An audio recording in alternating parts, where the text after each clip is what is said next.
Hey everyone, it's Ivan, KitBadger.com, out here for our first look at some pretty cool stuff sent out by Vertex, SureFire, and Noisefighters. We'll go ahead and start with Vertex. They make, if you're unfamiliar, all kinds of different packs, like everyday carry packs. Pretty much tailor-made to carry compact carbines, things like that, but at the same time, be kind of nondescript, like not covered in PALS webbing or anything like that. And pretty well thought out kind of layouts. So this was actually sent out. This is their Gamut Overland, and it is made to carry a carbine, subgun, something like that, as well as laptop, all those other things. A lot of pretty neat features, to include just the way some of this stuff stows if you're not going to use it, such as the waist belt, things like that. And then of course you can open it, get access to the main compartment, and boom, you got your gun. And this right here is my Honey Badger SD, which brings us to SureFire. This little guy right here. This unit right here is the XVL2. Pretty amazing. It's basically an all-in-one. It is made to go ahead and fit on a pistol, although I think personally it's a little bit big for a pistol, but I think it is perfect for basically little subguns, carbines, something like that. It gives you all of the options. Over here we have a switch, and we can move back and forth between white light or, if we want, visible green laser. And then we come down, one more, both green laser and white light. And then when we rotate back the other direction, we have all those in the infrared spectrum. So IR illuminator, IR laser, IR illuminator, and laser. All of the things to run on a subgun or on a pistol for that matter. Which brings us to the Panobridge. If you're unfamiliar, Noisefighters makes the Panobridge, which is a bridge. It basically bridges between two PBS-14s. These sent out by Shooting Surplus, amazing Gen 3 white phos. And yeah, they're PBS-14s though, so typically you use one over your dominant eye, but the bridge allows you to use both of them, and now you have dual tube, so you have binocular vision at night. Huge capability increase with respect to like negotiating things, like navigating around, especially indoors or anywhere, back in the woods for that matter too. And definitely a huge increase. But then Panobridge, pretty amazing. So not only can we figure out where it needs to be for like pupillary distance between our eyes, but these can actually pan out. What does that do for us?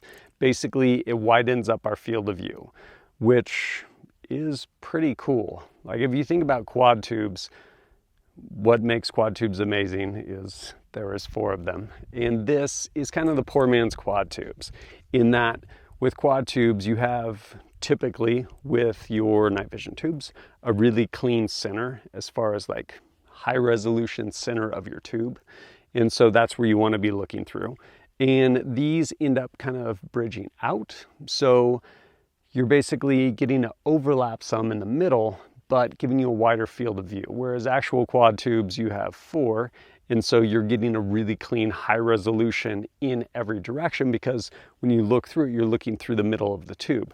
So in fairness, this is not that, because usually around the edges of the tube, you have a little bit less resolution. So there's basically a trade-off, which isn't a big deal in my experience thus far, especially in that twofold. One, if you want, you can basically pan those out, get that wider field of view, or if you need to, you can very quickly on the fly bring them back in to where they're basically squared up, and you have that really high resolution, or as high of a resolution as you have on your night vision tubes. Which brings us to, how have I used all of this stuff? Well, I haven't put in a ton of time with it, but I did get to actually put in some pretty meaningful time with it. Ended up going with a buddy of mine, the owner-operator of Coy Valdar Incorporated, and basically getting to go work through some dry CQB runs in a shoot house, both with white light, kind of low light, and then also totally blacked out under nods. and got to basically use all of it. Both the Panobridge as well as the XVL2 IRC by SureFire.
What are my thoughts so far on this stuff? Honestly, I think it's pretty cool.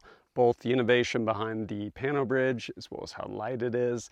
And then in addition to that, this XVL2 IRC, it gives you everything. So rather than having a dedicated laser and then having to have a white light, even if your laser had an IR illuminator, you get all of the things, which is pretty cool.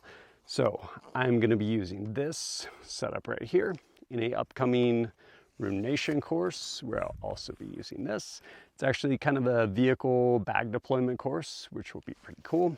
And then probably gonna end up using this again, as well as the Panobridge, in an upcoming night vision course put on by Thunder Ranch. So as I get time with all of this, bring you guys full reviews at the end of it. But as always, thanks for joining us at kitbadger.com. Look forward to seeing you next time.